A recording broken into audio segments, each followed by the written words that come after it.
Baik anak-anak, Assalamualaikum warahmatullahi wabarakatuh. Waalaikumsalam warahmatullahi wabarakatuh. Bagaimana kabarnya hari ini? Baik. Masih semangat? Semangat. Baik, di pertemuan kedua ini kita pertemuannya semakin siang ya. Untuk itu nanti Bu Dewi berikan ice breaking yang lebih nyaman lagi biar kalian tidak ngantuk, tidak capek. Nah, baik, sebelum itu Bu Dewi absen terlebih dahulu. Untuk hari ini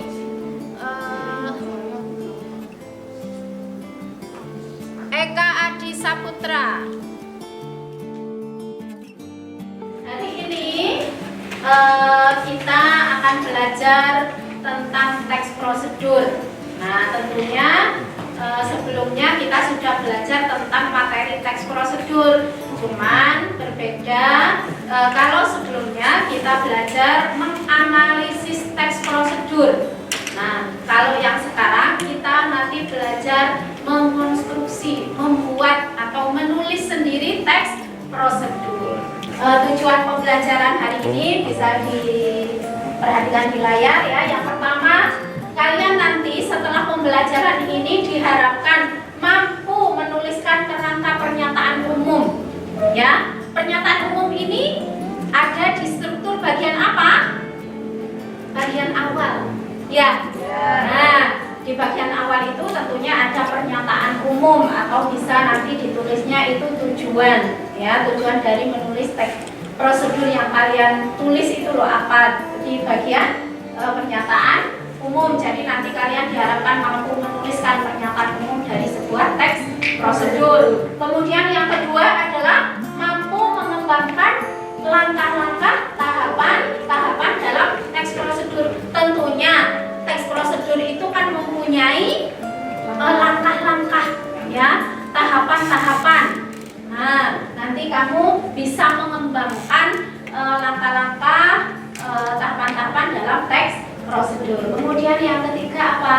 Nanti tujuannya ini mampu mempresentasikan dari hasil kalian menulis itu, kalian mampu mempresentasikan di depan kelas dengan penuh percaya diri. Karena apa? Kalian sudah menguasai materi sehingga ketika tampil di depan kalian sudah mampu menguasai materi, percaya diri. Itu dari tujuan pembelajaran yang akan kita pelajari hari ini.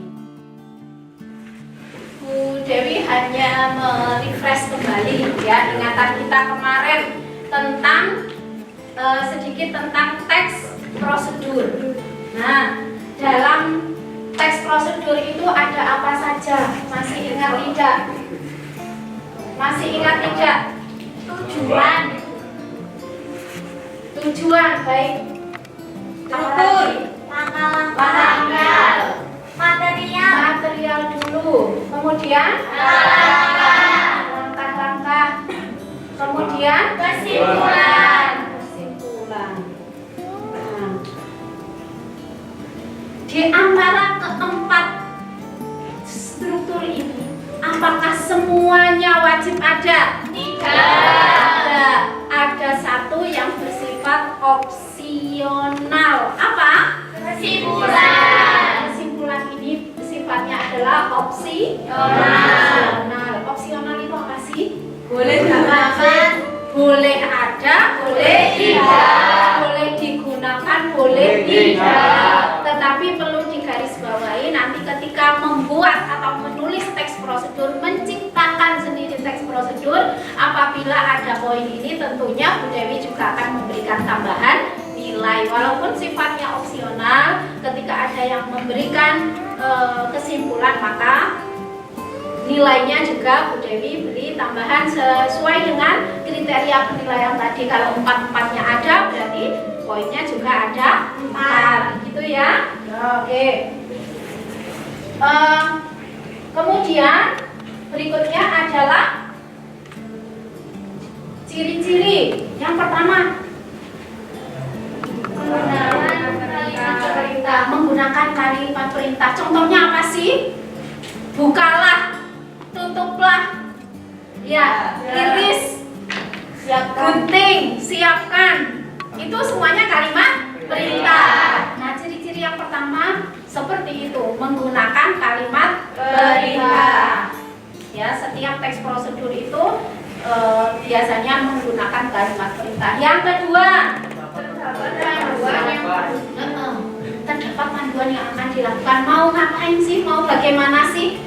Nah, misalnya seperti ini, Bu Dewi mau menggunakan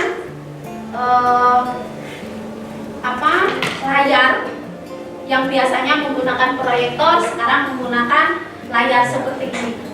Tentunya ada langkah-langkah yang harus dilakukan. Nah, kemudian yang ketiga apa? Menggunakan kata kerja aktif. Kata kerjanya aktif, bukan pasif, ya.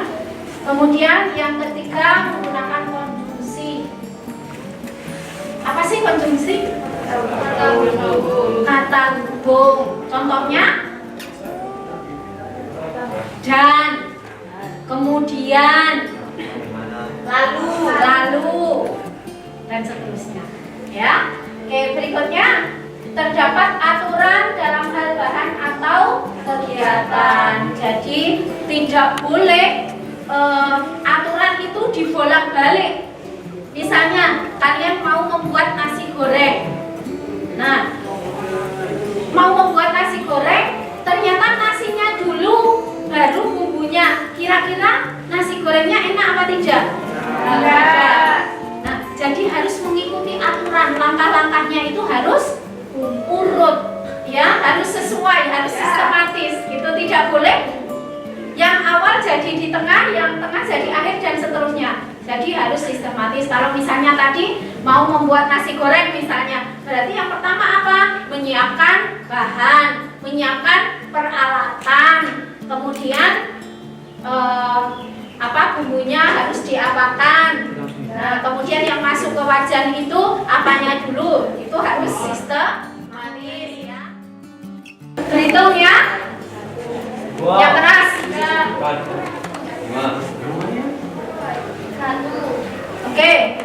Oke. Satu lagi.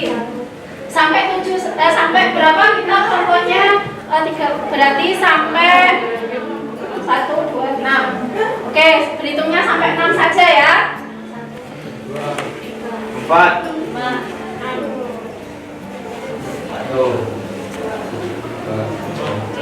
6. Oke. 1 2 3 4 6. Oke. Sudah berhitung? Sudah. Oke. Dalam waktu berapa menit ya, Nak ya? Dalam waktu 2 menit sudah bersama dengan kelompoknya. Gini, sebelum kelompoknya bagaimana?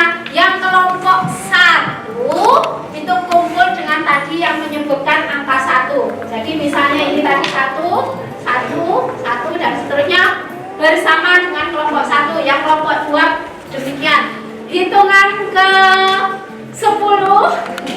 Nah, hitungan kedua silakan bersama-sama dengan kelompoknya.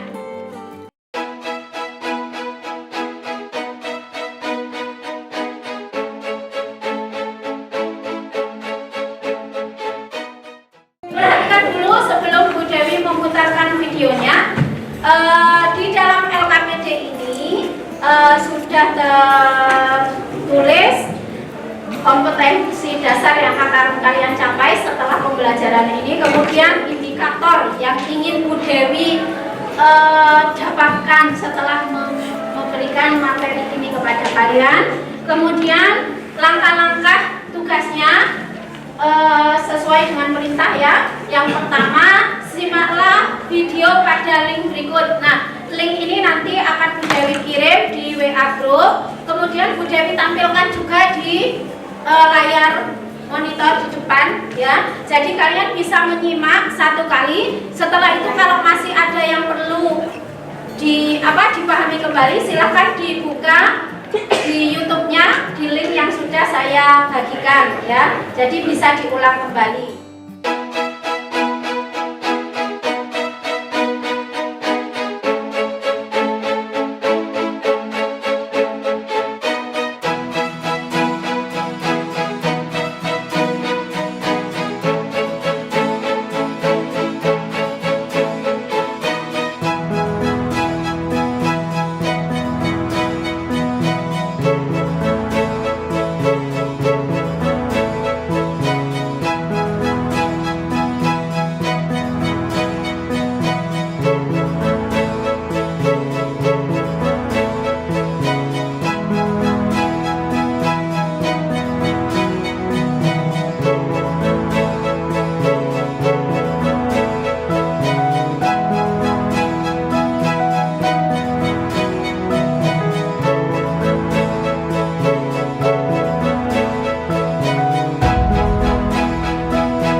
Kelompok 5 akan mempresentasikan hasil teks prosedur kami. Perkenalkan, nama saya Loretina Derisani Fani. Saya Lailatul Ramadana. Saya Muhammad Amfan. Saya Paling Sekian.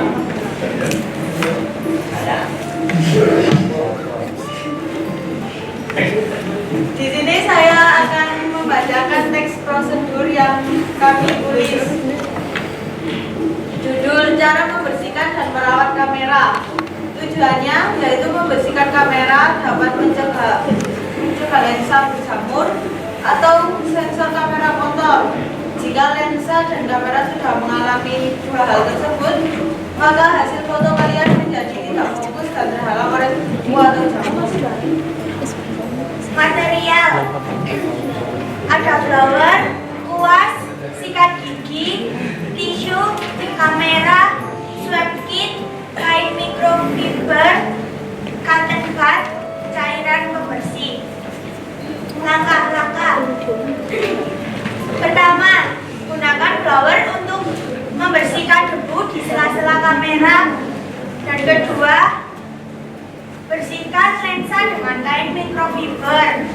Ketiga, bersihkan kamera dengan kuas atau lens cleaning. Keempat, semprotkan cairan pembersih kamera ke tisu atau kain, lalu usap ke permukaan lensa. Jika di sela kecil kamera tidak terjangkau dengan kain, maka bersihkan pojokan kamera dengan cotton bud. Kelima, kamera siap digunakan. Penegasan ulang kesimpulan. Dengan cara ini memudahkan kita dalam membersihkan kamera. Tata cara yang mudah dan efektif untuk membersihkan kamera.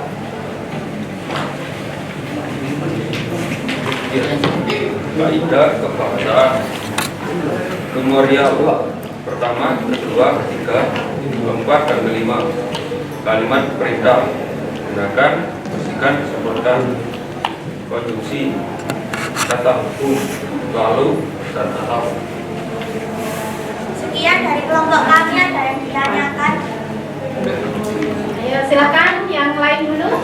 Kelompok lain, silakan Mas Safi.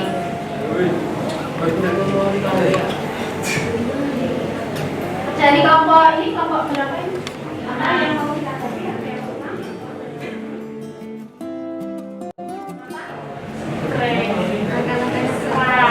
Langkah-langkahnya terlalu panjang.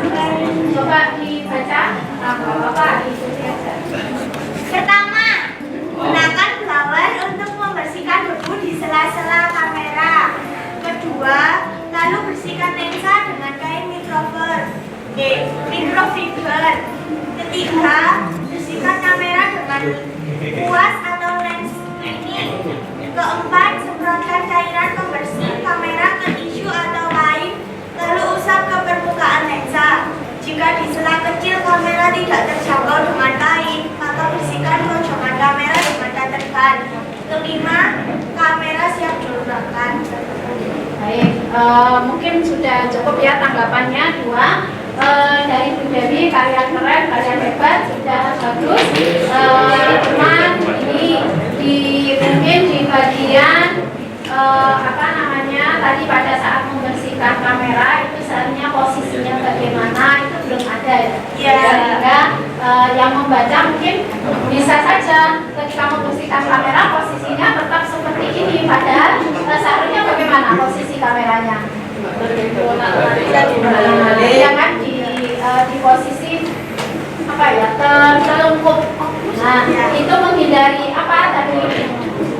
Nah, agar debu tidak masuk lagi seperti itu ya. Jadi untuk keseluruhan kalian sudah hebat. Maju pertama presentasi sudah lengkap. Terima kasih tepuk tangan. Wassalamualaikum warahmatullahi wabarakatuh. Waalaikumsalam warahmatullahi wabarakatuh. Sebelum pembelajaran hari ini kita sudahi, alangkah baiknya kita kopas ya, jangan habis. Jadi kita sebelum pembelajaran hari ini kita sudahi, kita berdoa seperti biasa agar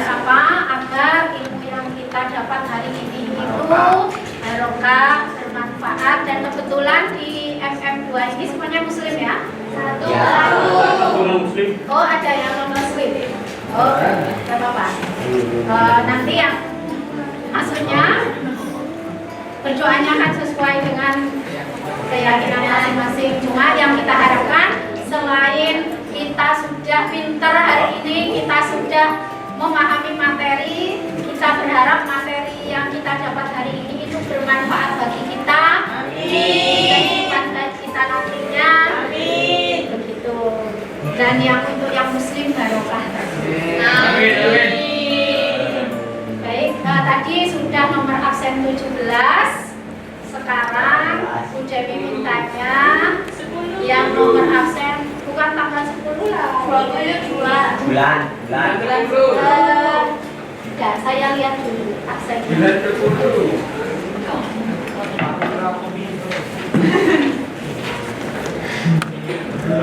Ini absen 33. Karena kan tidak ada di kalender tanggal 33 ya. Baik. Oke, silakan nomor absen 33 untuk memimpin doa. Sebelum kita mengakhiri pembelajaran ini, marilah kita berdoa. Berdoa mulai.